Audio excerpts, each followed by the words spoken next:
Retomando a leitura de Confiança, Doação e Gratidão, Forças Construtivas da Vida Social, escrito por Lex Box, página 190, o primeiro parágrafo. Processos de transformação, é isso, certo, Cíntia? Certo. Processos de transformação são, na verdade, sempre processos de aprendizado. O resultado do processo colocado em movimento por meio da gratidão é uma capacidade nova.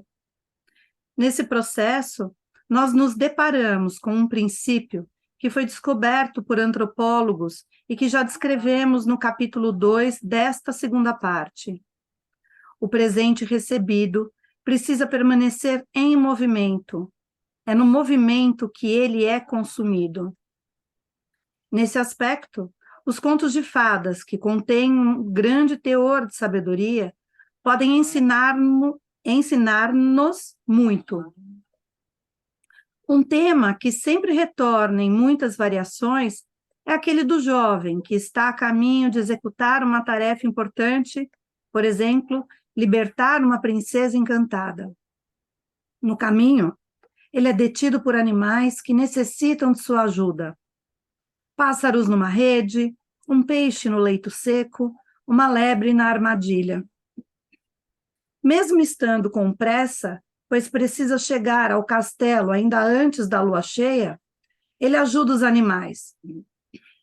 Quando então chega, ainda há tempo, ao castelo encantado, deve passar por 3 provas impossíveis.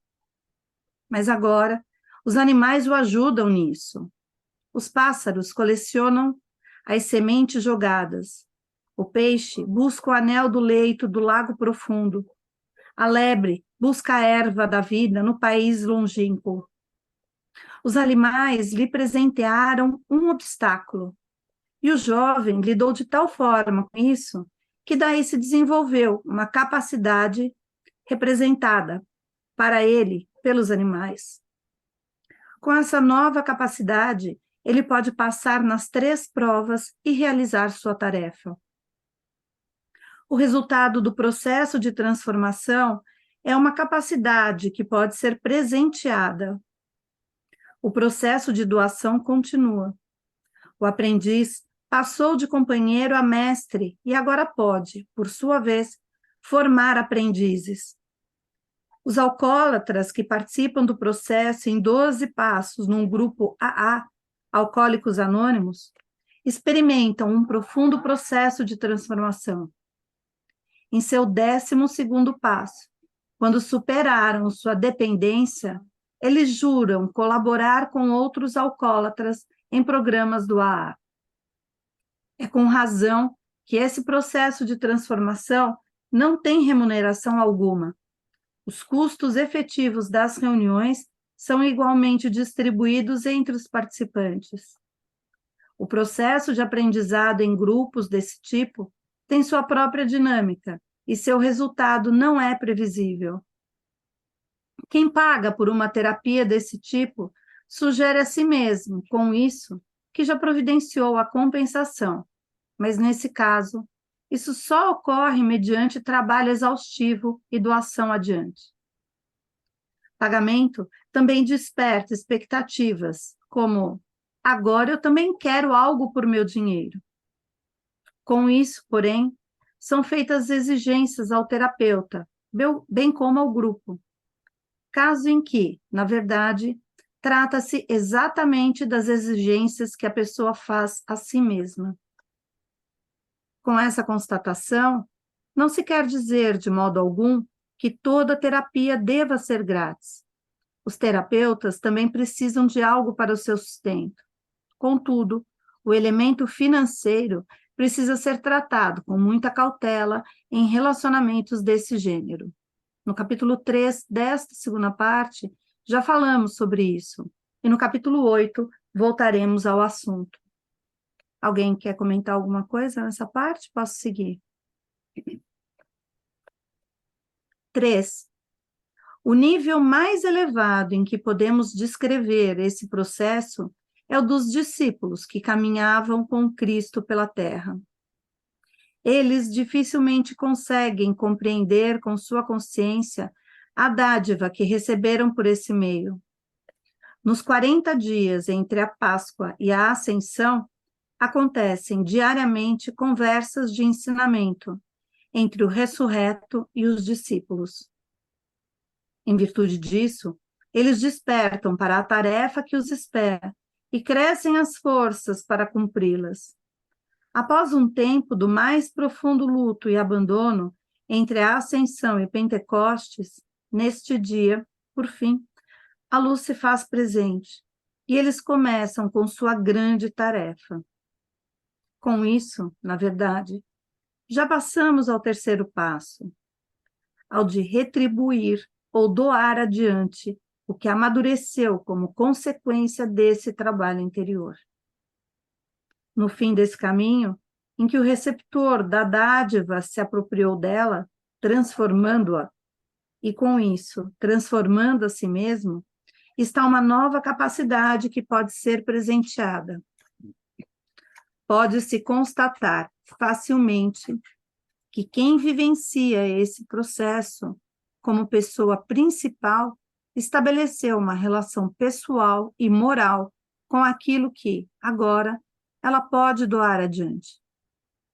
Ela se sente responsável por essa dádiva, chegar a tempo aonde ela própria, por sua vez, possa novamente fazer com que uma nova vida se desenvolva.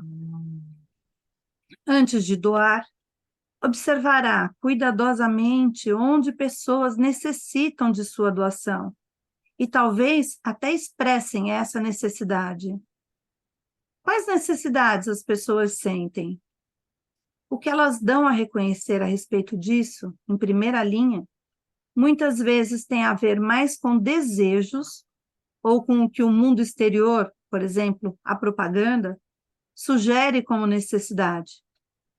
Para descobrir para que uma pessoa realmente pede algo e para fazer com que a própria pessoa em questão reconheça isso, é necessário, primeiramente, surgir uma relação de confiança, pelo fato de se depositar confiança nela.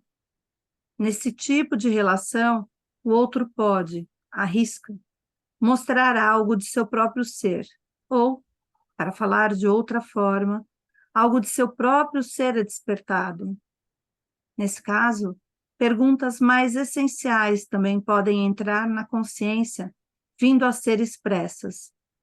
Somente então, porém, eu posso julgar se o que tenho para doar realmente significa algo para o outro. Eu vou só pontuar, achei bonito isso do aspecto do significado da doação, de ter relevância mesmo, não ser alguma coisa que a gente entregue por entregar e precisa do outro, né? Silvia, Oi, eu queria dizer assim, você vê que coisa inverte totalmente a relação, né? Não é, você vê, porque ele começa com a pergunta, o que realmente uma pessoa, para que realmente uma pessoa pede algo, né? E aí inverte, traz para si. Então, o que significa, né, aquilo que eu vou doar para o outro, né? O que eu tenho que vai significar alguma coisa para o outro. Então, assim, é, aqui não é dar faz uma... a diferença da questão do presente, algo que a gente É, falou lá atrás, é, em outros exatamente. encontros, a relevância, o propósito dessa doação, né? Qual é a base da necessidade disso? Ah, eu quero, então, estou doando para você o meu anel. Né? Gente, é incrível essa inversão, né? Bem, porque daí traz para a gente a responsabilidade, né? De todas as partes, né?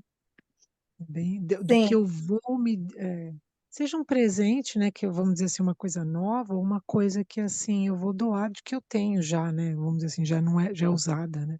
Mas é você que tem que se colocar nessa relação, né, assim, não é: "Ah, não, tô fazendo uma caridade", ah, sabe? Isso é bem incrível, essa mudança, né. A Cecília escreveu aqui doação como desprendimento. Cida, você quer falar? Eu quero. Eu ouvi uma análise na comunidade dos cristãos, sabe, sobre as curas, né, sobre os milagres de Jesus. Então, sempre que ele vai curar alguém, ele pergunta: o que queres que te faça? Então, ele doa, né, o seu dom de curar, mas a pessoa contribui com a vontade de ser curado, entendeu? Então, é uma análise muito linda. Qualquer hora eu posso até mandar para você, se quiser. Mas essa frase que você trouxe é simplesmente maravilhosa. O que você quer que eu faça? Não é o que eu quero fazer. Ah, então, e pensando em alguém que, em princípio, poderia fazer tudo, Aham, certo? exatamente. Mas É, é Nossa, é aquilo que mesmo, você Silvia. quer, você precisa nomear. você precisa nomear. Está vendo que ele não anda, que ele está paralítico, mas o que queres que te faça? Que é aquilo que você falou, né, Cida, a vontade. A vontade de ser Isso. curado. Por isso que ele diz: a tua fé te curou. Né? Sempre E, diz. sim, e aí eu vou Tem trazer uma a ver coisa com que isso também, não tem? Você pode repetir, Cida, que ficou cortado o que você falou. Tem a ver com o que está escrito aí no texto, não tem? Sim, Você tem que dar a sua parte, né? sim. Manifestar a sua parte. Eu e achei muito. aí a gente tem uma reflexão em cima do que a Cida falou, muito obrigada por trazer isso, que é assim, a gente doa sem perguntar, né? Olha o que a Silvia trouxe, aquele que podia dar tudo, pergunta. Ai, caramba! E a gente ou dá o excedente ou dá o que não serve, então assim, tudo errado. Ai, socorro! Ou dar o que a gente é, O que não o que a gente serve, o que não imagina, né?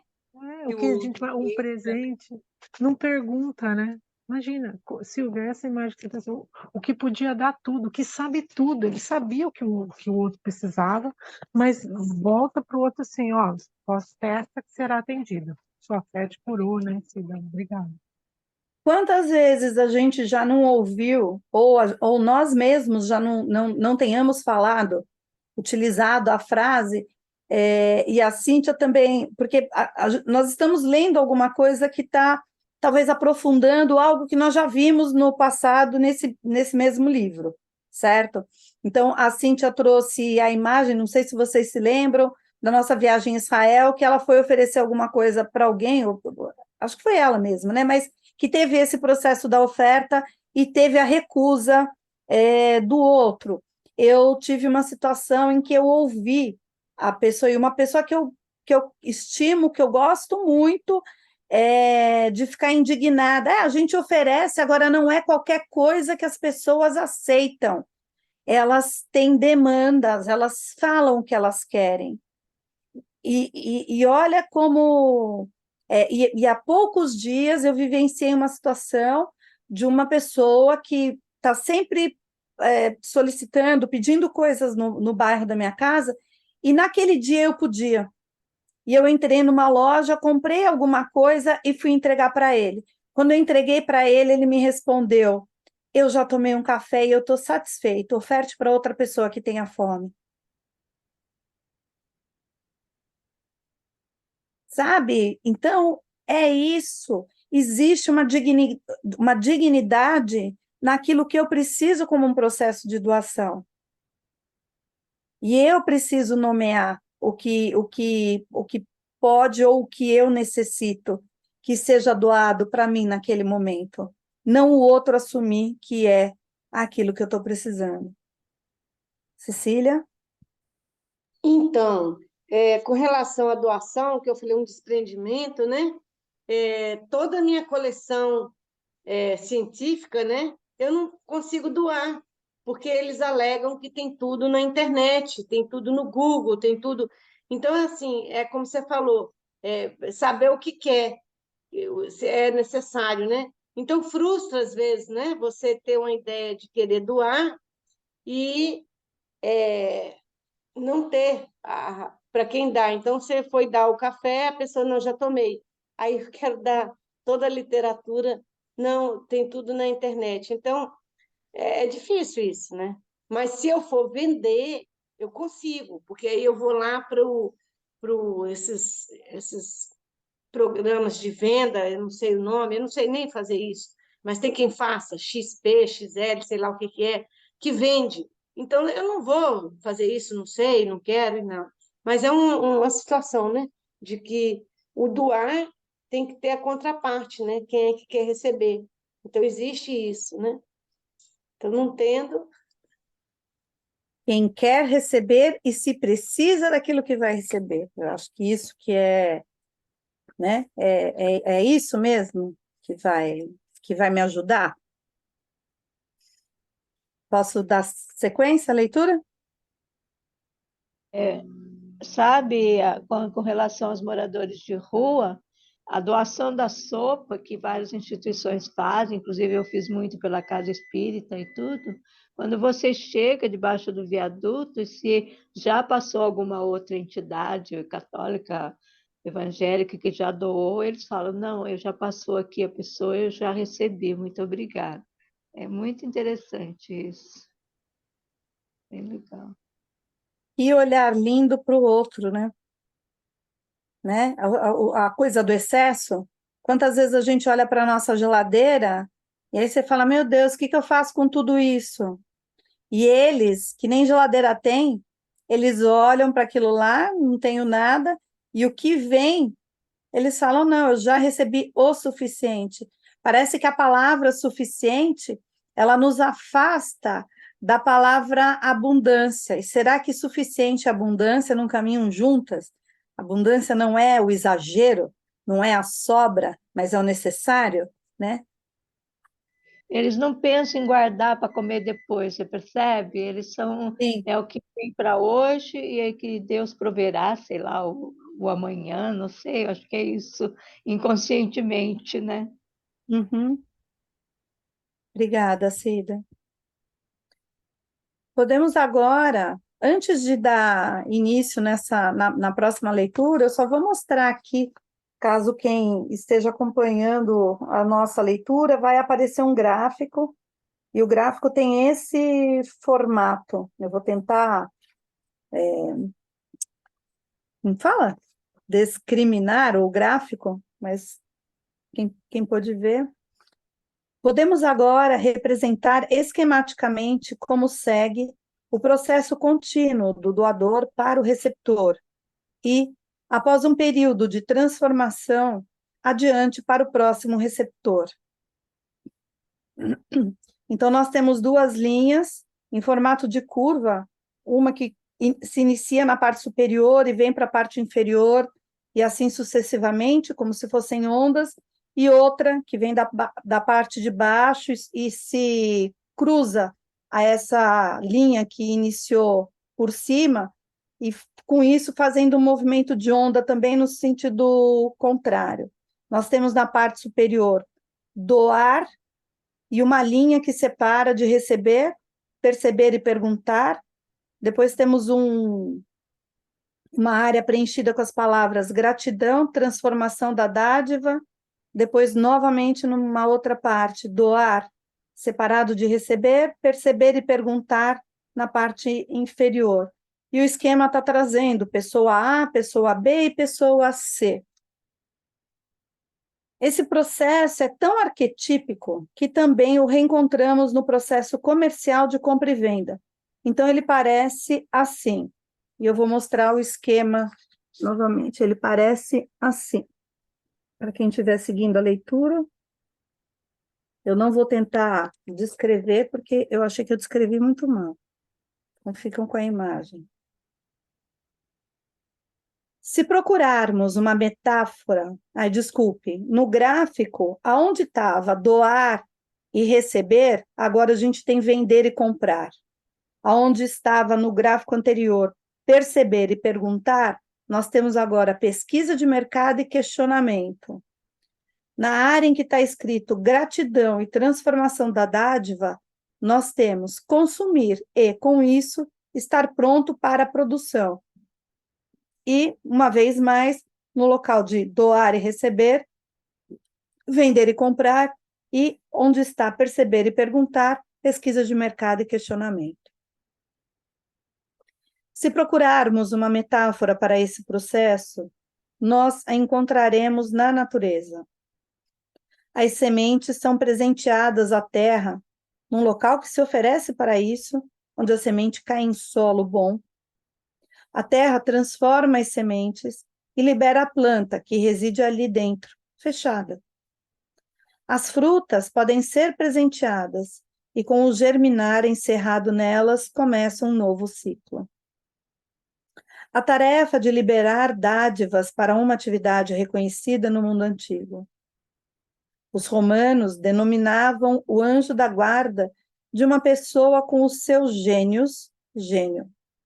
Na Grécia, este se denominava daimon, demônio.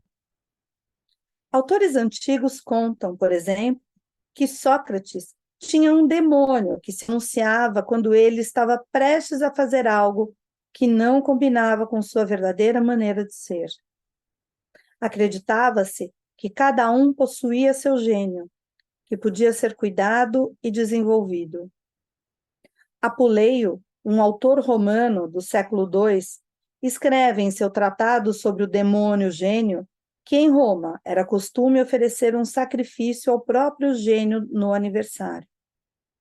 Portanto, não somente se recebiam presentes no aniversário, mas também se dava algo ao próprio espírito guia.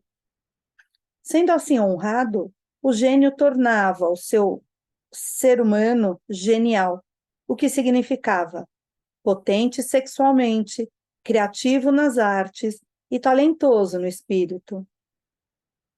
Apuleio conta que, após a morte da pessoa, um gênio honrado, dessa forma, se transformava num lar. Tem uma observação aqui. Em latim, lar significa, além de casa, o Deus protetor da família. A Cíntia caiu. Alguém que ficou como host para poder liberá-la porque... Não está aparecendo para mim, não. Deixa eu ver aqui. Ah, apareceu para mim. Tá, apareceu para mim, então.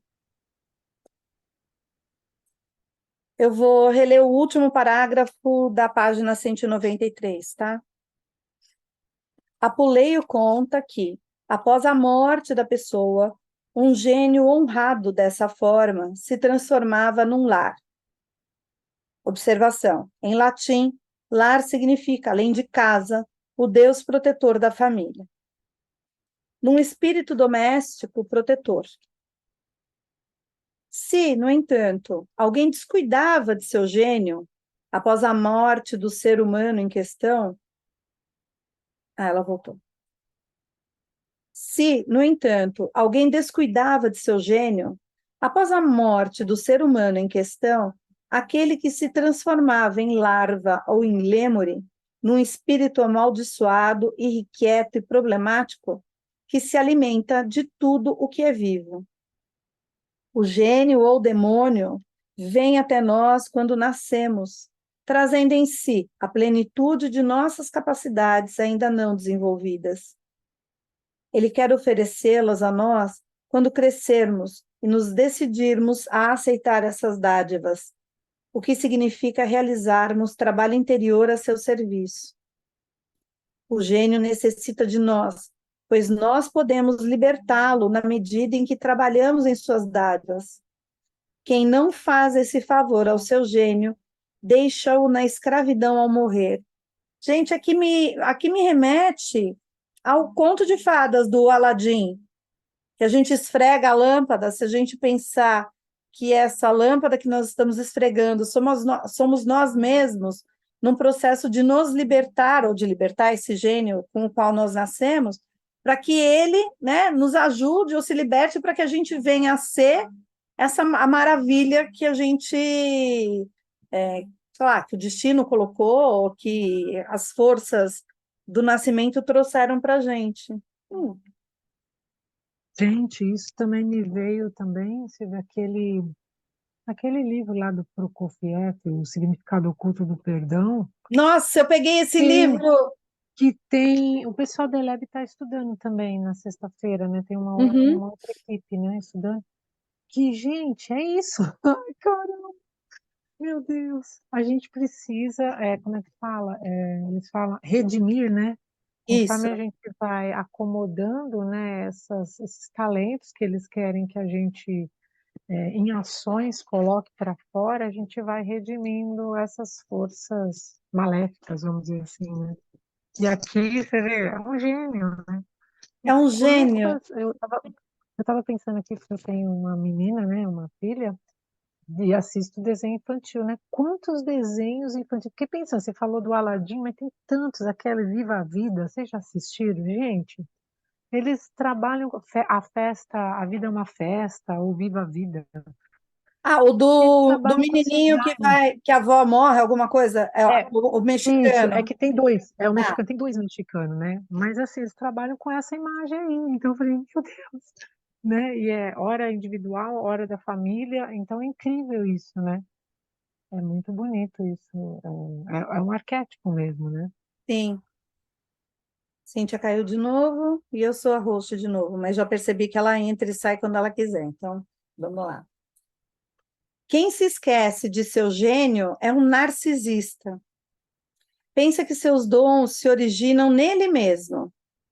É bem verdade que quer desenvolver-se, mas para isso não quer trilhar nenhum cansativo caminho de autodesenvolvimento. Opa, li errado, desculpe.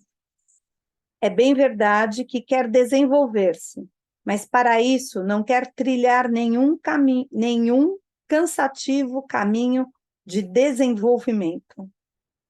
O cultivo do elemento genial, nesta época, representa uma caricatura do que está sendo descrito aqui. Quando celebridades oferecem suas dádivas no comércio e não estão dispostas a fazer sacrifícios para isso, o espírito não pode ser libertado. Centros culturais se povoam, então, de larvas e lêmures, os espíritos de gênios não realizados. O mesmo tema da transformação e gratidão é encontrado em Mestre Eckhart, o místico cristão do século XIV. Para Eckhart, tudo deve sua existência a Deus. A dádiva original de Deus ao homem é a vida em si, e quem sente gratidão por esse presente responde a essa dádiva com renúncia à ligação com coisas mundanas, o que significa que dá novamente à sua vida uma orientação para o divino. Em seguida, um próximo presente alcança toda a alma que, desse modo, se esvaziou de preenchimento terreno. Nasce uma criança, ou soa o verbo, na alma daquele que se livrou de conteúdos exteriores superficiais. Também essa dádiva pode ser respondida, e com isso é alcançado o último estágio da transformação. A entrada da alma na divindade. Para Eckhart, a essência da divindade consiste no fato de ela não somente querer comunicar-se conosco, mas também dar frutos em nós. Nossa gratidão e o trabalho interior em nós mesmos constituem a resposta pela qual ele espera que lhe possibilita fazer nascer seu filho na alma humana. Por intermédio de Cristo, nós encontramos o caminho de volta ao mundo original paterno. Assim fala Mestre Eckhart. Queremos encerrar este capítulo com a seguinte questão: onde, no caminho antroposófico de disciplina espiritual, nós encontramos o tema da gratidão? ele desempenha, de fato, um papel decisivo. Ao abrirmos o livro Conhecimento dos Mundos Superiores, já no início somos alertados para a necessidade de assumirmos na alma uma atitude fundamental de devoção. Se não desenvolvermos esse sentimento profundamente enraizado de que existe algo superior a nós mesmos, tampouco encontraremos a força para elevar-nos a esse algo superior. Só pode levantar sua cabeça para o conhecimento superior quem conduziu seu coração às profundezas do respeito e da devoção. Nessa disposição fundamental da devoção, já soa algo de gratidão. Essa gratidão é explicitamente mencionada quando Rudolf Steiner descreve um conjunto cétuplo de condições que cada qual que queira trilhar um caminho interior de aprendizado precisa tentar preencher. Essas 7 condições constituem, por si, um microcosmo com uma estrutura bem nítida. Nós sempre voltamos a encontrá-la na ciência espiritual, quando é descrito um desenvolvimento em 7 passos. Os 3 primeiros passos oferecem um alicerce. Então, se segue um novo impacto essencial, mediante o qual esse alicerce triplo pode ser transformado e uma condição superior preenchida. Nós já encontramos essa setuplicidade de desenvolvimento quando, no capítulo 4 da primeira parte, discutimos as fases da biografia humana. 3 fases de 0 a 21 anos, uma grande fase dos 21 aos 42 e, novamente, 3 fases dos 42 aos 63. Isso é expresso pelo símbolo do candelabro de 7 braços. A ilustração esclarece que existe uma relação essencial entre os estágios 1 e 7, 2 e 6, 3 e 5. Eu vou mostrar para quem está seguindo aqui pelo YouTube a imagem. Está invertida, mas eu acredito que dê para ver.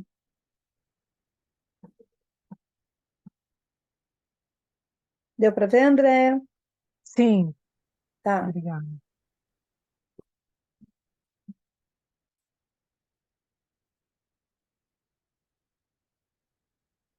Direcionemos agora o olhar para a segunda e a sexta das 7 condições mencionadas.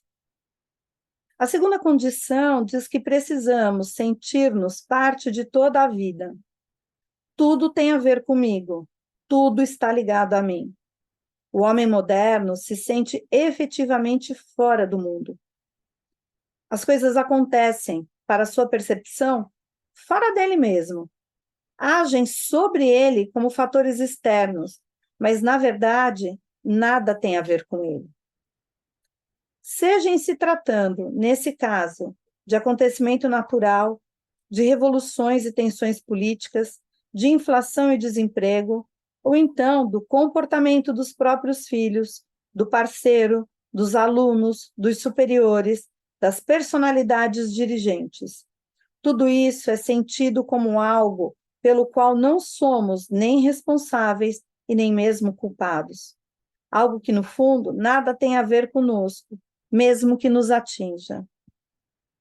Esse sentimento também vem à tona, em muitas pessoas, por ocasião de tudo o que lhes ocorre, desde um ônibus perdido até a demissão do emprego, de um resfriado até um acidente.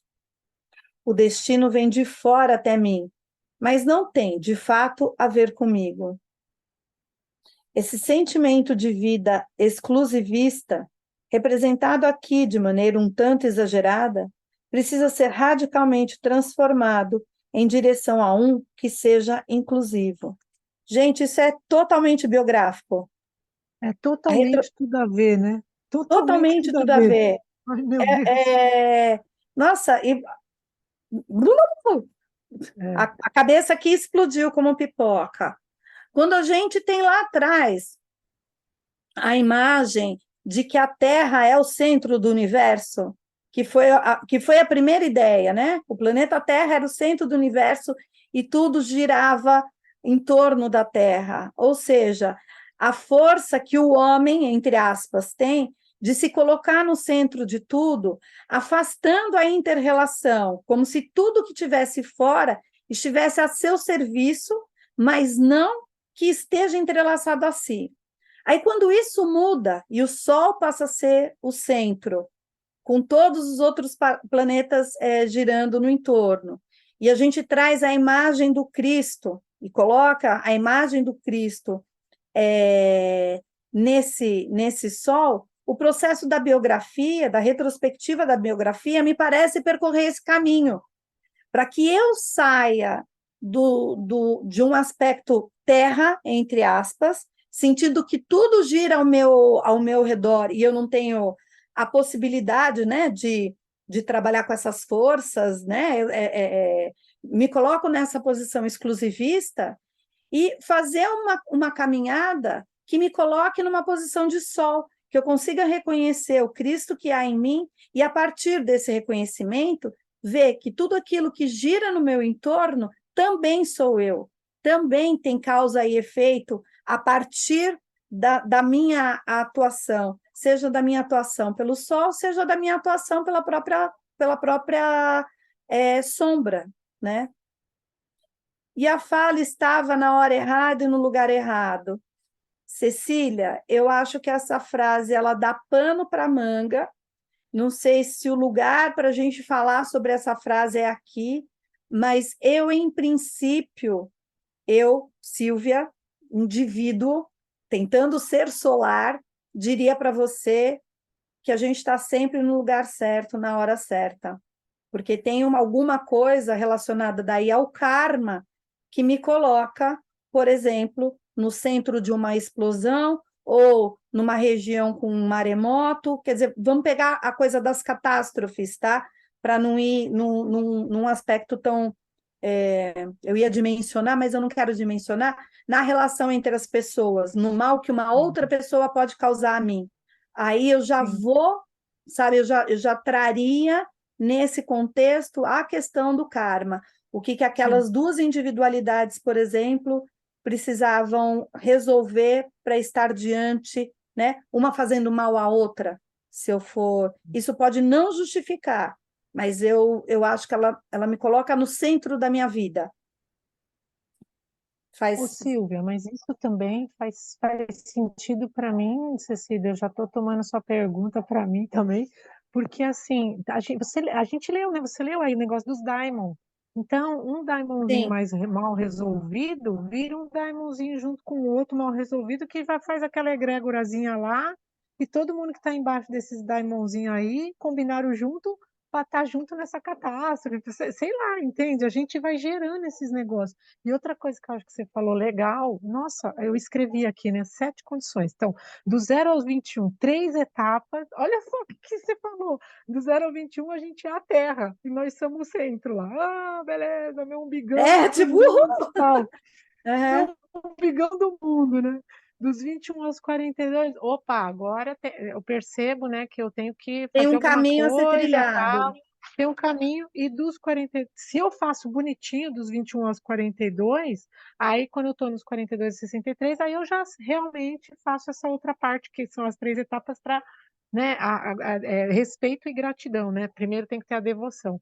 Mas o que eu queria dizer também com relação aos Diamonds e conectando com isso da biografia, Silvia, que é assim, quanto que nós estamos vendo que a gente está adolescente com 60 anos, né? Desculpa eu falar assim, porque eu já estou achando gente assim Ah, muito, caraca, mano, sai da terra, sabe assim, e eu bigão vou do pontuar mundo. uma coisa, Andréa. Eu acho que os homens, nesse sentido, eles que me perdoem, é só a gente ver o aspecto dos grupos de leitura, dos grupos de estudo, das formações. Esses homens, nesse sentido, eles estão retroagindo mesmo. E aí eu vou No fazer um processo de convite. autoconhecimento, a Isso. quantidade de mulheres que a gente vê fazendo esse trabalho, seja no É, processo intelectual, seja no de alma, seja no físico também, é. é, a próxima, eu não sei se a próxima geração, mas O amadurecimento das mulheres nesse sentido, eu não tenho. Bom, como está gravado, eu não vou atestar tão forte. Mas quando vem a imagem do futuro ser feminino, por um tempo, eu vejo sim nesse novo lugar que a mulher se coloca a partir de uma integração do pensar, do sentir e do querer, utilizando a trimembração e a quadrimembração no sentido da imagem, né, da inspiração, mais alinhada. E dos homens, não sei como que é no círculo de vocês, mas dos homens eu Não. tenho percebido uma imaturidade, os homens, 60 a mais, então, Nossa, nossa, adolescente total. Resolveu ser. adolescente total, adolescente total. Mas aí, Silvia, minha mãe fez uma provocação eu ouvia da minha avó assim, que parte que é a gente que cria homens e mulher? As mulheres, entendeu? Tipo isso. Porque quem pare é a mulher. Então, que parte que nós, mulheres, estamos, sabe, assim, ela atribui e traz para nós ainda, entende? Nossa, Andréia, nós estamos mas a gente, perdidos, hein? mas a gente, Na próxima. eu concordo em partes, né? E acho que vale até uma roda de conversa da gente fora disso. Mas é importante a gente se lembrar que essa nossa tarefa é até os 21. A partir dos 21, eu, você, Zebedeu e a Zebedeia, é a partir das próprias pernas. Esse caminho são eles que vão fazer. São eles e são elas. E o que a gente tem observado é que as meninas, né, digamos, o arquétipo do feminino, a partir dos 21 anos, o que elas estão fazendo dos 21 aos 42, está colocando essas mulheres num lugar, a partir dos 42, que a gente precisa reforçar a partir dos 42. Para quem tem a imagem do panorama biográfico, eu tenho 3 caminhos. Né? O do tornar-se sábio, o do apegar-se e do fenecimento junto com o corpo físico. É nesses 42 que me parece que elas estão fazendo. Então, aí já não tem mais imagem de pai e mãe, entendeu? Ou eu transformei, ou eu metamorfoseei, ou eu estou lá parado naquele lugar que eu fiquei aos 21 anos, com a minha mochilinha cheia de coisa, e sabe, o Guinho está indo para a escola. Eu estou caricaturando, gente, né? E talvez teria sido excelente se nós tivéssemos aqui no grupo, nesse momento, um homem para poder compartilhar com a gente as visões que eles têm. Mas nesse sentido, eu acho que. Mas eles estão um pouquinho atrasados nos grupos, né, Silvia? Como você falou, nós estamos na frente, hein? As A mulheres gente estão em está. todas. Mas aí eu vou de novo para uma outra coisa. Se eu me lembrar que quando eu me redimo, quando eu alimento o meu gênio, a gente não vai chegar lá sozinho, o meu passo significa um passo para toda a humanidade. Então é esse o trabalho que eu preciso fazer, porque eu não estou aqui para fazer o trabalho, por exemplo, do meu filho. Eu estou aqui para fazer o meu trabalho, né? Que talvez eu sirva de inspiração para o meu filho, eu nem preciso pensar nisso. Mas que se o meu passo vai na direção do Cristo, isso naturalmente, porque não sem o meu irmão, a humanidade caminha junto, então eles vão vir, sabe? E aí é nessa persistência, nessa confiança, a confiança em mim e a confiança no mundo espiritual, que é o que vai fazer a gente precisa sempre se lembrar, estamos na era da consciência, são 3.000 e tantos anos, a gente acabou de entrar, e a gente ainda está muito na fase de apontar o dedo para o outro, de falar que o coleguinha não está fazendo o trabalho, quando o que eu preciso é olhar para mim e falar, eu estou fazendo o meu trabalho? Eu estou fazendo aquilo que é designado a mim, porque essa é a minha história? Né? Então, não sei, faz sentido? Fica parecendo uma palestra, Silvia, aqui falando. Vocês me dão pau que eu falo. Não, total, total. E obrigado, Cecília, pela pergunta que provocou a gente para esse lugar, Sim. né? A Cecília provocando nós, né? É isso aí. Quietinha lá com os livros dela de ciência que ela quer doar e que não consegue. Mas Então, e olha que bacana. Por quê? Porque é a pergunta que move a transformação. Sem pergunta, eu não saio do lugar.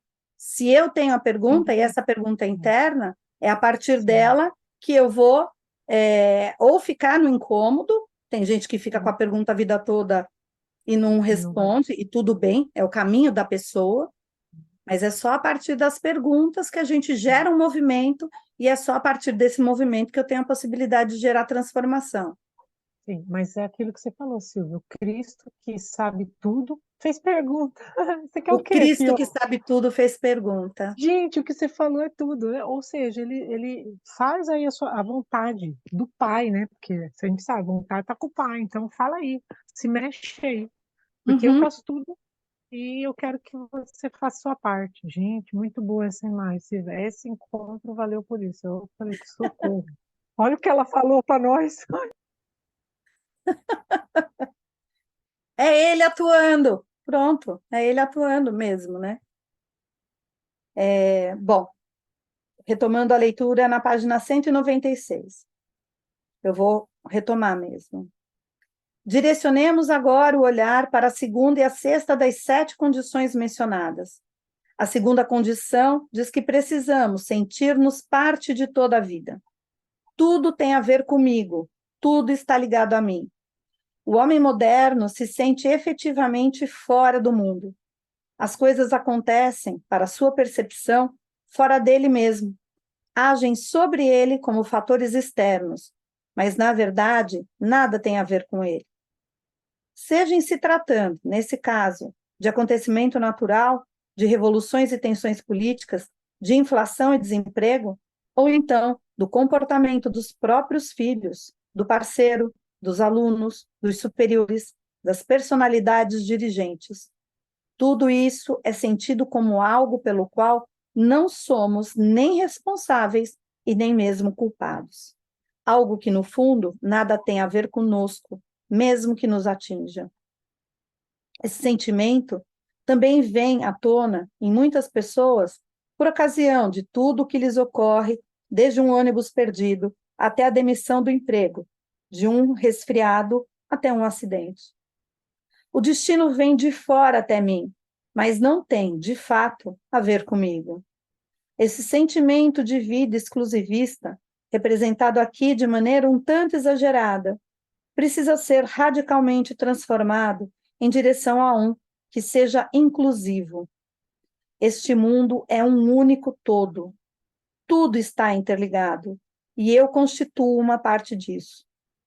Naturalmente, eu ainda não enxergo todas as relações, mas já agora, ainda antes do insight, posso desenvolver o sentimento de que tudo o que aparece em meu campo de visão e de que, de certa forma, tem influência sobre mim, me pertence. Em sua essência, como um aspecto na minha identidade, sendo por isso necessário ao meu desenvolvimento. Se lançarmos agora o olhar para a sexta condição, virá nitidamente a luz em que elevada medida, a segunda representa uma preparação. E como a segunda é elevada, por intermédio da sexta, a um patamar superior, cito aqui esse texto literalmente. Uma sexta condição é o desenvolvimento do sentimento da gratidão perante tudo o que é proporcionado ao homem. É preciso saber que a própria existência é um presente de todo o cosmo. Quanto não é necessário para que cada um de nós possa receber e viver sua existência? Quanto não devemos à natureza e a outras pessoas? A esses pensamentos deverão ter inclinação os que queiram trilhar um caminho interior de disciplina interior. Quem não consegue dedicar-se a eles não é capaz de desenvolver em si aquele amor universal necessário para se chegar ao conhecimento superior. Algo que eu não amo não pode revelar-se em mim. E toda revelação deve preencher-me de gratidão, pois por meio dela eu me torno mais rico. Tem uma observação, que o texto é do Rudolf Steiner. Assim, como iniciamos este capítulo com um poema, queremos encerrá-lo da mesma maneira. Um poema que exprime o trabalho interior que nós, por gratidão, por uma dádiva, devemos realizar. É um poema de George Herbert, de 1633. A primeira parte do poema está escrito em inglês. Vocês querem que leia em inglês? Precisa ler em inglês? Não. Então vamos lá. Da gratidão. Tu, que tanto a mim já deste um dia. Desculpe, vou retomar. Da gratidão. Tu, que tanto a mim já deste um dia, dá-me ainda um grato coração. Vê que teu pedinte a ti porfia pela ação. Dádivas de ti dá ele em frente, e diz que, caso seja coibido, tudo o que lhe deste de presente está perdido. A observação aqui é que a tradução é uma tradução poética da Jacira Cardoso. Ô, Silvia, posso Oi. pedir para você ler de novo aquele parágrafo? É um pouquinho antes desse daí. Toda revelação deve preencher-me de gratidão, pois é por meio dela que eu me torno o quê? Peraí. Assim, é isso? Assim como iniciamos esse capítulo... Não, lê de antes, novo. mais rico. Peraí. Mais Eu me rico, torno Eu me obrigada. torno mais rico. Ai, gente, eu achei isso tão lindo. Meu Deus. Quem não consegue dedicar-se a eles não é capaz de desenvolver em si aquele amor universal necessário para se chegar ao conhecimento superior.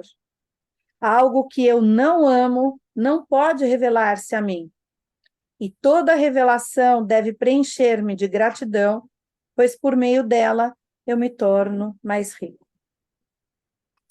Gente, veja isso. É aqueles passos, né, que a gente sempre ouve e lê. Ele fala as mesmas coisas, né? E esse Lexbox também é um grande, como eu posso dizer, um grande canal, né? Assim, de receber essas coisas e transformar esses conteúdos em coisas práticas do nosso dia a dia, né? Porque é isso, né? Olha só, eu anotei aqui. O segundo passo é a gente tem que achar que a gente pertence a tudo, sabe? Assim, tudo não é por acaso, assim, que eu peguei a gripe ou que, sei lá, explodiu uma bomba, eu estava aqui, né? Quando eu tenho esse negócio, aí eu vou para o outro, que é assim, fico grata mesmo, porque realmente se olhar, né, como isso que está acontecendo como uma grande revelação, né? A gente acha que não tem nada a ver, e ficar grato por isso, aí sim eu vou começar a poder produzir essas coisas maravilhosas, como esse poema que você leu no final, né? Porque imagina, uma pessoa como essa tem gratidão. E aí eu lembrei de uma fase minha quando eu estava né, assim, naquelas 3 primeiras etapas do 021, eu ouvia muito Legião Urbana, que tem uma música deles que fala: agora vejo em partes, mas depois veremos face a face, que é a Corinthians, né? E eu assim cantava isso como um hino, sabe? Ai, depois, mais pra frente, eu fui entender o negócio. Muito obrigado, viu, Silvia? Ai, gente, esse grupo aqui é maravilhoso. Eu vi essa escolha desse livro mais ainda. E essa Cida fazendo essas perguntas também. Cecília, quer dizer. Cecília, E a Cida também colocando. Tá demais.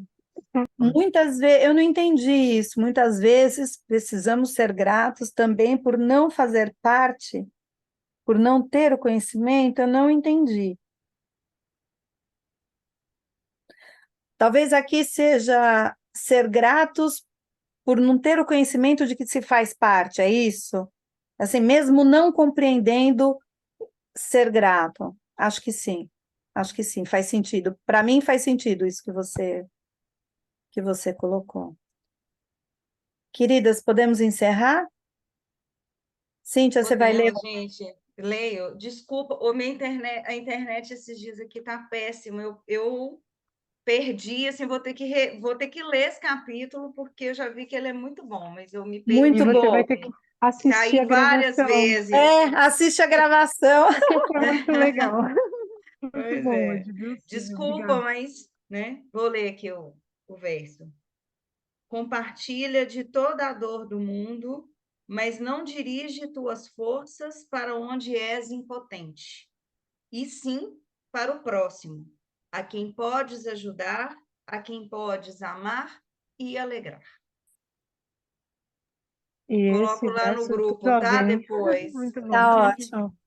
Obrigada para todas, até a Tchau, semana que gente. Até vem. a próxima. Obrigada, gente. Até a Tchau. próxima. Tchau. Gratidão. Tchau, tchau.